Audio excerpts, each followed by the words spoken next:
There are missing person cases. There are unsolved deaths. And then, there are people who erase themselves completely. This is not just a mystery. It's a puzzle of identity, memory, and silence. A man who stepped off the map. No records. No phone. No past. No future. On September 14, 2001, just 3 days after the world changed forever, a man walked into a quiet motel in rural Washington state, checked into a room, and never checked out. He signed the guest log as Lyle Stevik. But that wasn't his real name. And to this day, nobody truly knows why he did what he did. This is the story of the man who chose to vanish. And the mystery that refused to die.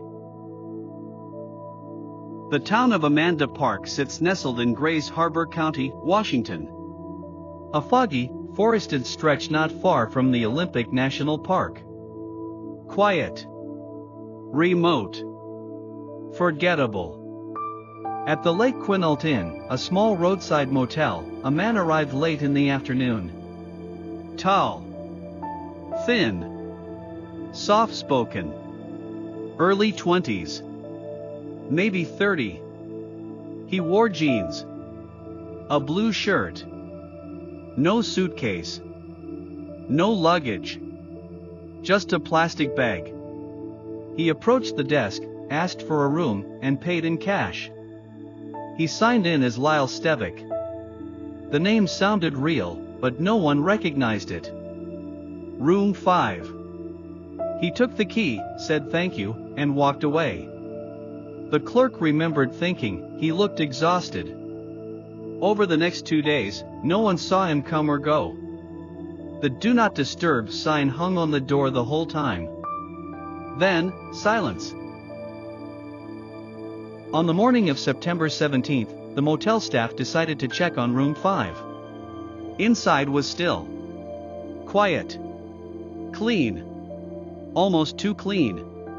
On the floor, neatly folded clothes. In the trash, an empty cup, torn receipts, a crumpled paper towel.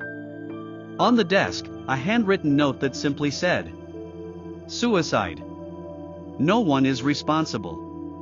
I used the name Lyle Stevik. I am not from here. Thank you. Room is paid for." And in the closet, the man. Hanged by his own belt from a clothing rod. Dead. Peaceful. Deliberate. There was no identification. No phone. No bag. Just $160 in cash. He had stripped himself of identity by design. Authorities quickly realized they had a problem. The name was fake. Lyle Stevik came from a character in a 1993 Joyce Carol Oates novel. Fingerprints?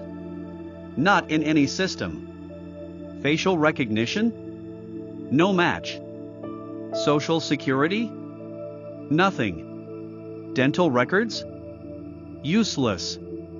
He had perfect teeth, likely recent dental work, but no records matched. The man had no scars. No tattoos. No birthmarks. Just a lean build, short dark hair, hazel eyes, and olive-toned skin. He could have been white, Latino, Native American, or Pacific Islander. His estimated age? Between 20 and 30. He had planned this. He had removed himself from every traceable network. And left behind nothing but questions. As the years passed, the case went cold. But it refused to be forgotten. In online forums like WebSleuths, the Doe Network, and Reddit, users became obsessed. He was dubbed Lyle Stevik permanently, a name that came to represent the ultimate unknown. Theories emerged. Was he running from a crime? Was he abused or trafficked? Was he part of a cult or secret experiment? Or was he just someone who didn't want to be found? Some pointed out strange details. The hotel Bible was left open to a passage about redemption and death. He had used a fake name from fiction intentionally. And his suicide note was detached, almost staged. People began creating digital reconstructions of his face. matching photos of missing persons, following every possible DNA lead.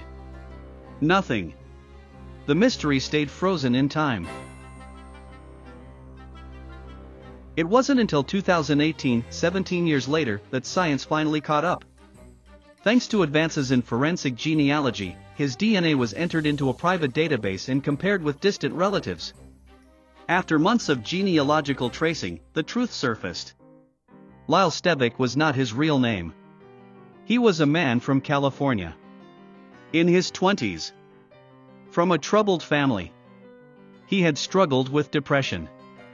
He had cut off contact, and eventually decided to end his life where no one would find him. His identity was confirmed, but at the request of his family, his real name was never made public. In a final twist of privacy, even in death, he got what he wanted: to disappear completely. So the case is solved. But it doesn't feel that way. Why this motel? Why that name? Why that passage in the Bible? Why remove all traces of your life, but leave just enough for people to wonder? Even after he was identified, the legend of Lyle Stevik continued. He became a symbol in online communities of anonymity, of vanishing, of finality.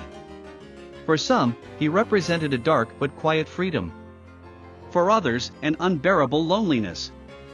In truth, he was a real person with a past no one could see, a life no one understood, and a death that still echoes long after the mystery ended.